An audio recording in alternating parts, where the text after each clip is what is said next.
Hi, my name is George Kobia from Pensacola Athletic Center, and we're going to talk about the approach to the net off of a short tennis ball when you're playing doubles. It sets you and your partner up at the net. Strongest position on the tennis court is two players at the net. The second strongest position on the tennis court, two players on the baseline. The common denominator is two players side by side. In this case, what we're going to have is a short ball will be pitched in. Terry will move in and hit his approach shot. Terry, show me your approach. The approach is to the net. He moves in and lands. Boom, and the point is over. Now hold it. Everybody stay where you are. Don't back up, Terry, move up. All right, so now, what you see is two players very, very close together. These two players are very good athletes and are very, very fast. They can move in tight like this. Most of us are not that quick. So what we need to do is designate players as primary and secondary. If the ball were to go over Terry's head, who would go after that tennis ball? Caleb would take off running for this tennis ball, okay?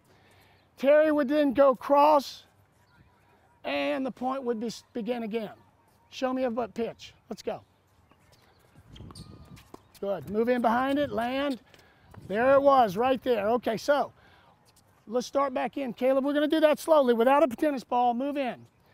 Caleb hits his ball and continues to drive. You see what's happening here? Both players have come forward. That's a dangerous situation. Who's going to cover that lob? This is the primary player. A primary player has the ability to go wherever they need to go on the tennis court because he's most likely to get the tennis ball. And that normally is the cross-court player. Primary position, he gets to get as close as he wants to get up to the net. This, to me, is way too close. Both of them just got beat by a half a lob. It wasn't even a lob. These two extremely fast players just got beat by nothing, is what it boiled down to. All right, so how about backing it up here, young men? Hold on, stop right there. Okay, so Caleb would have it covered this close, no problem. Terry, in this position, once he arrives, goes and gets in front of Terry or by his side, should begin to soften. The word is soften. We use that term because he moves out slowly. This is the key. Does not move laterally. He moves straight out. The reason for that moving straight out is that Jennifer on the other side can see lateral movement in her peripheral vision. But your peripheral vision has very poor depth perception. So I can slide in and out when I'm in front of her, but I cannot move laterally or she'll go down my line. So as I see Caleb coming in, my job here, or Terry's job in this position, is a secondary position, okay? This is the hardest position on the court. Reason being, Caleb is most likely to get the ball, so he gets to move in and play tennis. He knows he's about to get it. Terry has no idea whether he's going to be chasing a lob, a ball's going down his line, a ball's going to his feet, whether he's going to have to play the ball that comes up right here, whether he's going to have to play the ball that goes over his head. He's got a lot of variables and a lot of tennis court to cover. So this position, learn how to play this position, and everybody on the tennis courts wants you as a partner. This position, the reason why this player gets to come in and get tight is they're most likely to get the ball, which means if I can put my tennis partner right here, we should be winning this match if they get a tennis ball. That ball is going to go for winning shots all the time. This is a winning position.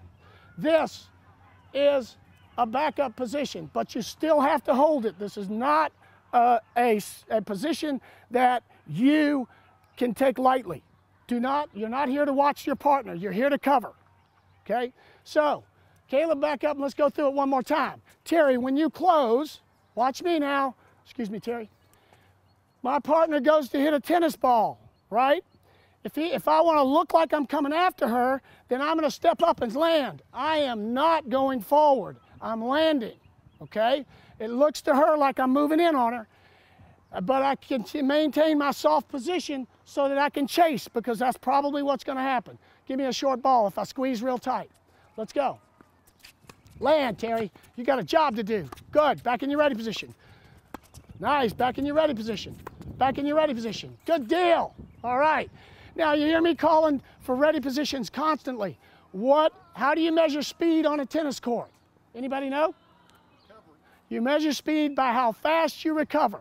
When your racket's back up in front, you're ready to volley. If I were on the baseline and had to chase a ball into the other court, it's who gets back to play the next ball. That's a fast tennis player.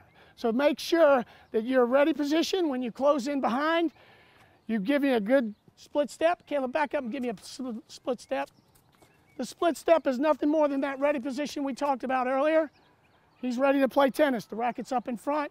That's his ready position. He has to be in that position before she strikes a tennis ball.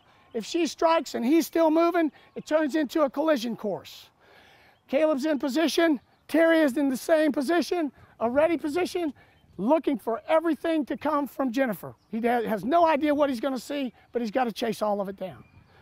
This is how you follow your tennis ball in. This is how you work with your partner to become a better team to cover the tennis court. My name is George Cobia from Pensacola Athletic Center, and those are your tips for closing the net.